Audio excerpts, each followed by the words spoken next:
E a gente vai começar aqui aprendendo a função filter, que é uma função bem legal que ela ajuda a filtrar, como o próprio nome já diz, ela filtra aqui valores de um determinado array que você queira descartar. Esses valores eles vão ser atribuídos a um novo array, uma nova variável que você pode continuar utilizando.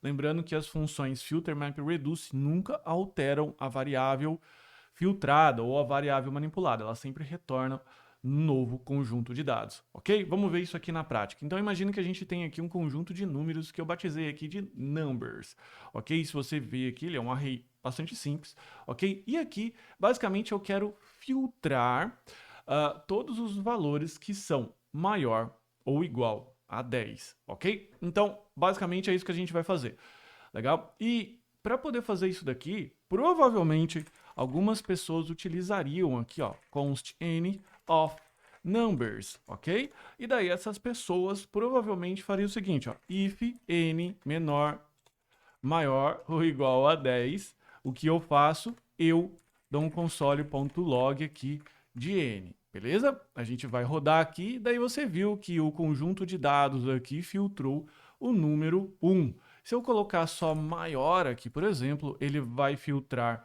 o 1 e o 10, porque 10 não é maior que 10. 10 é igual a 10, beleza? Então, essa é uma forma de você percorrer um conjunto de dados em um determinado array, beleza? E com um if filtrar. Mas perceba a quantidade de, podemos dizer assim, de código que você deve colocar e ainda assim você teria que atribuir a uma nova variável, beleza?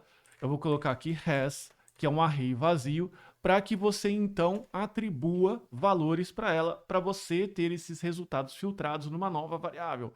Vamos lá, has.push, eu colocaria aqui n. Então, o console.log passa a mostrar aqui has, beleza? Vamos lá, has. Então, ele atribuiu aqui 18 e 15 para has. Então, olha só a quantidade de código que a gente precisa fazer. A gente poderia utilizar aqui já então o filter, que é uma função nativa do JavaScript que ela filtra elementos de um determinado conjunto de dados, normalmente um array, beleza?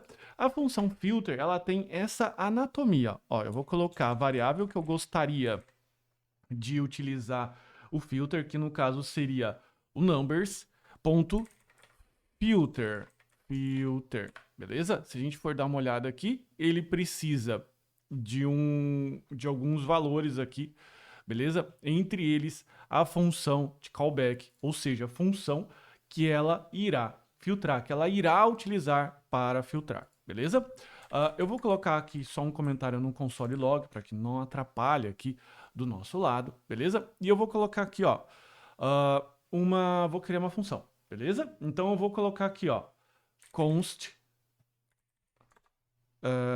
maior igual a 10, beleza? Que é igual a uma function que ela recebe item e ela vai simplesmente fazer o seguinte, ó, return item maior que 10. Ou seja, essa função ela sempre vai retornar true ou false. Ela sempre não, ela precisa sempre retornar true ou false, beleza? E aqui, como parâmetro do filter, você basicamente vai colocar aqui, ó, GT10, o nome da sua função, beleza? E aqui ainda, o que você pode fazer? Você pode declarar a sua nova variável, porque como eu disse, o filter, o map, o reduce, esse conjuntinho de três funções, nunca alteram a variável que eles estão realizando, que está se realizando essa função. Quer ver, ó? Console.log numbers, beleza? Deixa eu só puxar a tela para cá. Boa, então ficou 10, 18, 1 e 15. Beleza, então mesmo o filter passando, beleza? Ele não alterou. Então a gente precisa colocar o seguinte, let has, beleza? O has já está declarado, então eu vou colocar aqui, ó, eu vou comentar essa função aqui e vou deixar para que fique de lembrança para você como é mais fácil fazer isso, beleza? Agora a gente passa a ter o has e perceba que ele agora deixou 18 e 15, ok? Então, com essa função declarada aqui nessa constante, eu atribuo uma função para uma constante, eu jogo a constante aqui. Mas você já aprendeu que eu poderia fazer o seguinte, olha, function, eu posso criar a função aqui direto. Item, beleza? E aqui eu coloco o que eu gostaria, que no caso, return item maior que 10. E assim, eu evito de ter que ficar declarando uma nova função, beleza? Ela retornou 18 e 15. Só que a gente também aprendeu a utilizar as arrow functions, ou seja, as funções que elas são mais enxutas no momento de se declarar. Claro que elas são mais do que isso, tem mais diferenças do que esta, mas basicamente essa vai ser a função dela aqui. Então eu declaro um parâmetro, coloco o arrow aqui e eu posso utilizar do efeito que se eu só tenho uma linha, eu não preciso colocar o return, ficando muito mais enxuta a nossa declaração. Então eu posso colocar aqui numbers, filter item maior que 10. E ela vai continuar respondendo e retornando a mesma coisa para a gente. Normalmente a gente coloca até aqui um N, né? Que seria a primeira letra do nosso conjunto de dados aqui. E ele retorna a mesma coisa. Beleza? Então, veja que com o filter é muito mais fácil e econômico em termos de linha de programação do que fazer esse códigozão aqui, certo? Essa função aqui, no caso, como é uma função callback que você escolhe qual vai ser os parâmetros que você vai trabalhar, eu ainda posso fazer o seguinte, olha, eu vou colocar aqui, ó, const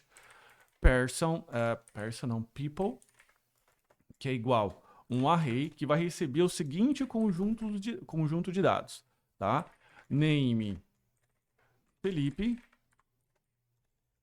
age 40, e aqui eu vou colocar, por exemplo, Paulo, que tem a idade de 14 anos, beleza? Vamos imaginar agora que eu preciso filtrar só as pessoas acima de 18 anos, ok? Eu vou colocar só mais um conjunto de dados aqui, ó, para que fique mais claro. Amanda, e a Amanda aqui, ela tem 18, legal? Então agora a função filter para isso ficaria da seguinte forma: people.filter, ok?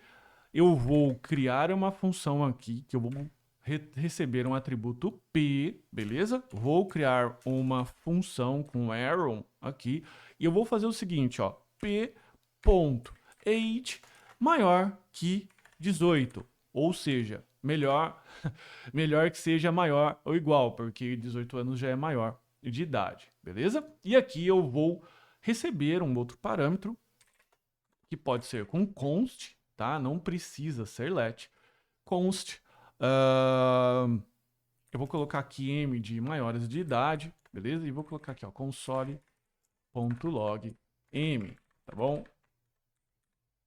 E aqui eu vou colocar, olha só, retornou name Felipe, retornou name Felipe, age 40, e retornou aqui ainda Amanda, age 18. Então perceba que por o filter receber uma função callback, beleza? Você pode utilizar essa função callback para basicamente filtrar qualquer coisa, o que é muito mais interessante que essa situação anterior aqui, beleza? Então, a função filter ajuda muito nesse critério de quando, nessa situação de quando eu preciso filtrar coisas baseado numa função que eu mesmo crio. Então, nesse caso aqui, eu estou filtrando números maiores que 10 e aqui eu estou segurando uma propriedade, beleza? Aqui desse objeto, beleza? Isso aqui ainda pode ser composto, beleza? Vou colocar aqui M e sem muita criatividade eu vou colocar aqui N, beleza? E ele precisa ser 18, beleza? Maior que 18. E o gender, eu vou colocar aqui, ó, male, de masculino, e aqui eu vou colocar feminino, beleza? E a gente ainda pode colocar condicionais aqui, ó, ep.gender é igual a m, por exemplo. Precisa ser homens maiores de 18 anos. Imagina que você esteja criando uma lista um alistamento militar, por exemplo, né? Precisam ser homens, gêneros masculinos e maiores de 18 anos, beleza? Nesse caso aqui, só retornou um valor, que seria óbvio aqui, Felipe, gênero masculino, idade 40 anos, beleza? Eu ainda posso começar a trabalhar aqui com mais outras variáveis. Opa! Variáveis de filtro. Eu posso colocar aqui, ó, mais um que eu posso fazer o seguinte, ó, e gender, idade, tá? Precisa ser maior ou igual a 18 e menor igual a 25, por exemplo, tá? Então perceba que ele só deu uma corrigida aqui e deixou desse jeito. Então, age maior que 18 e age menor igual a 25 e gênero masculino. Por exemplo, isso aqui pode ser como nós vemos às vezes alguns editais de concursos militares, por exemplo, que precisam ser homens entre 18 a 25 anos, beleza? Então, você começa a perceber que com o filter você pode criar filtros bastante complexos aqui e que só vai depender da sua função callback para você filtrar esses valores aqui e tornar o seu código muito mais inteligente.